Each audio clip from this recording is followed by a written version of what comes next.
Hi అందరికీ. ఈరోజు మనం తెలుగు లెసన్ 2 సముద్ర ప్రయాణం నేర్చుకోబోతున్నాము. ఫస్ట్ రచయిత పరిచయం చూసేద్దాం. ఈ ఈ పాఠం రచయిత ముద్దు రామకృష్ణయ్య. ఇతను పెద్దపల్లి జిల్లాలో మందని గ్రామంలో జన్మించాడు.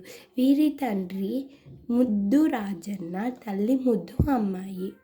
1944లో బ్రిటన్లోని లీడ్స్ విశ్వవిద్యాలయం నుండి ఎంఏడి పట్టా పొందాడు. అంటే బ్రిటన్లో ఉన్న లీడ్స్ విశ్వవిద్యాలయంలో నుండి ఆయన చదివి ఎంఏడి పట్టా అనేది పొందాడు.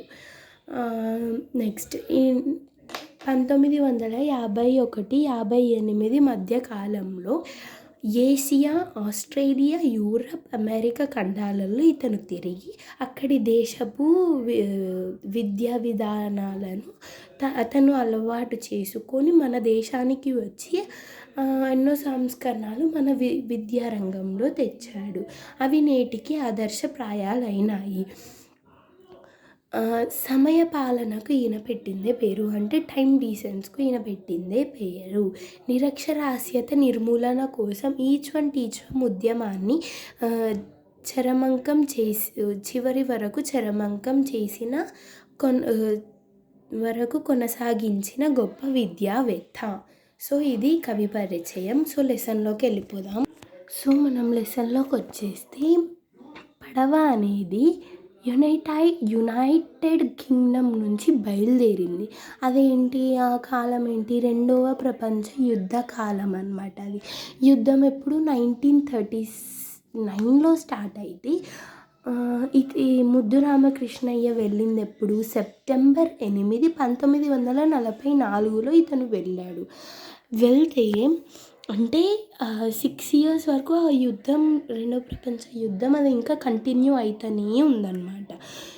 గ్రేట్ బ్రిటన్కు చేరే వరకు ఏ వేళ ప్రాణం పోతుందో మనకు తెలియదు. కాబట్టి వెళ్ళినప్పుడల్లా ఒక్కొక్క పడవ వెళ్ళేది కాదు, ఇట్లా గుంపులుగా అన్ని పడవలు వెళ్ళేవన్నమాట. అయితే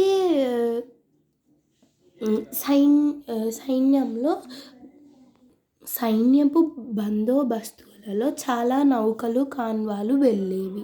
అయితే ఆ ముద్దు రామకృష్ణయ్య ఉన్న కాన్వాయ్లో ఏంటి 50-60 నౌకలు ఉండేవి అన్నమాట. ఇంకా ప్రతి పడవకి పైన లైఫ్ బోట్స్ ఉండేవి అన్నమాట. తర్వాత వాళ్ళు పడవ ఎక్కిన తర్వాత క్యాప్టెన్స్, ఆఫీసర్స్ అందరూ వచ్చి వాళ్ళకి ఇన్స్పెక్ట్ చేసి తర్వాత అందరినీ లోపలికి పంపారనమాట. బొంబాయిలో పడవ ఎక్కిన తర్వాత కూడా వాళ్ళు కొన్ని రోజులు అనేది అక్కడే ఉన్నారు. వాళ్ళని కిందకి దిగనివ్వలేదు, అలా అని అక్కడి నుంచి తీసుకొని వెళ్ళలేదు. వాళ్ళు అనేది అక్కడే ఉన్నారు. వాళ్ళ క్యాబిన్లలో 6 బైరుతులు ఉండేవన్నమాట.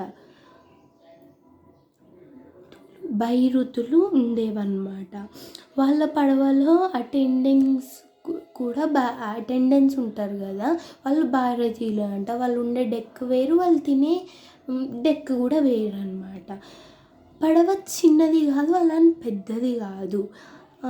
కొంతమందికి అంటే కొత్తగా ఎక్కుతారు కదా, ఫస్ట్ టైం పడవ ఎక్కుతారు కదా, వాళ్ళకి అనేది సముద్ర రోగం వచ్చేది.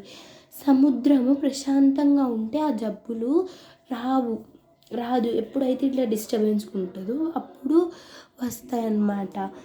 ఆ జబ్బులు ఏంది, తల తిరగడం, తలనొస్తుంది, కక్కు వస్తుంది, ఇంకా కళ్ళు తిరుగుతాయి. అట్లా అనేది సముద్రపు జబ్బులు అనేది వస్తుంటాయి అన్నమాట. దానికి మెడిసిన్స్ కూడా అక్కడనే పడవలోనే హాస్పిటల్స్ ఉండేవన్నమాట. అక్కడే చిన్న చిన్న రోగాలకు అక్కడే వాళ్ళు మందులు ఇచ్చేవారు. ఇంకా పోస్ట్ ఆఫీసులు ఉంటాయి, మనకి ఏమైనా పోస్టులు వచ్చినా కానీ వాళ్ళు ఇస్తారు. టెలిగ్రామ్ ఆఫీసెస్ ఉంటాయి, మనకి ఏమైనా టెలిగ్రామ్స్ వచ్చినా మనకి ఇస్తారు. మనం ఏమైనా పంపించాలన్నా పంపిస్తారు. ఇంకా పడవలోనే రిసెప్షన్ ఉంటుంది, అది డే అండ్ నైట్ ఓపెన్లోనే ఉంటుంది. మనకి కావాల్సిన ఇన్ఫర్మేషన్ అనేది వాళ్ళు అందిస్తారు. పడవలలో దుకాణము కూడా ఉంటుంది, అన్ని వస్తువులు దొరుకుతాయి.